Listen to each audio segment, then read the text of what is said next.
Bismillah wa salatu wa salamu ala rasulillah wa ala alihi wa sahbihi ajma'in. Yet another interesting question that was posed to me by a sister in one of the lectures in the Gulf Tour was about her inability to have children. And the fact that because she can't have children and she's been married for over 10 years, that her mother-in-law says some pretty mean things to her and keeps telling her son that your daughter, or your wife rather, is a disappointment. She says things directly, indirectly, through gestures, and expresses her displeasure, and there's this stigma associated with this woman not being able to have a child. Now, a woman that wants to have a child and is unable to have a child goes through a lot of emotional trauma on her own as it is. And it doesn't help that an overzealous mother puts all this pressure on top of that. And when she came to me, she was almost in tears already about how her mother-in-law keeps saying these things and her husband doesn't stop her from saying it. And the husband's also in an awkward position because that's his mom. How's he going to stop her from saying this stuff, right? And there's a lot of ladies out there, a lot of wonderful, women believers out there that go through similar situations where things are said to them, about their inability to have a child that are just absolutely horrendous. The things to note here that I wanted to bring to everybody's attention is that the ability to have a child is actually not within the hands of human beings. This is a gift given from Allah. And the tests that Allah gives us are not an indication of how much He loves or doesn't love us. Every human being has tests. Every human being is given difficulty.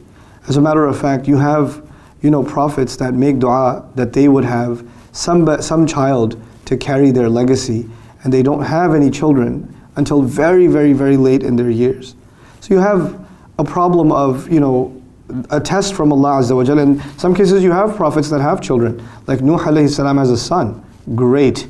I wouldn't want a son like the son of Nuh alayhi salam, who would rebel, and at the end of the day he would be called innahu amalun ghayru salih. He is a deed no good.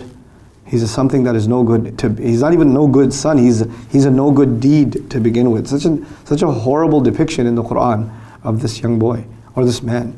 So first and foremost, we need to back off in blaming people for the tests that Allah puts them in that are beyond their control. This is a horrible thing to do. It's an arrogant and an ignorant thing to do. But what I told this woman, and what I'd like to tell my sisters also, is that you have to be realistic. And what I mean by that is sometimes there are people who have their opinions and they have their emotions, and as ignorant as those emotions can be, you cannot change them. Nobody can change them. The sooner you recognize that she is not going to stop saying terrible things, every chance she gets, she's not going to stop having these horrible glances of the eye or the faces that she makes or the sliding comments directly or indirectly to you and to others, that it's never, ever, ever going to stop.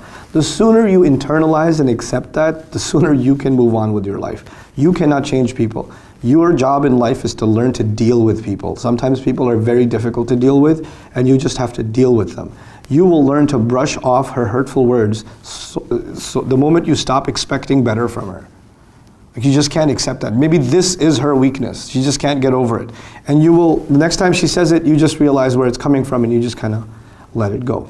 You don't hold on to it. You don't let it get to you, This is more about you learning to navigate hurtful words than about changing somebody else. Any problem in Islam, when the solution in your head is changing somebody else, think again. Think again, because we don't control people. We just don't.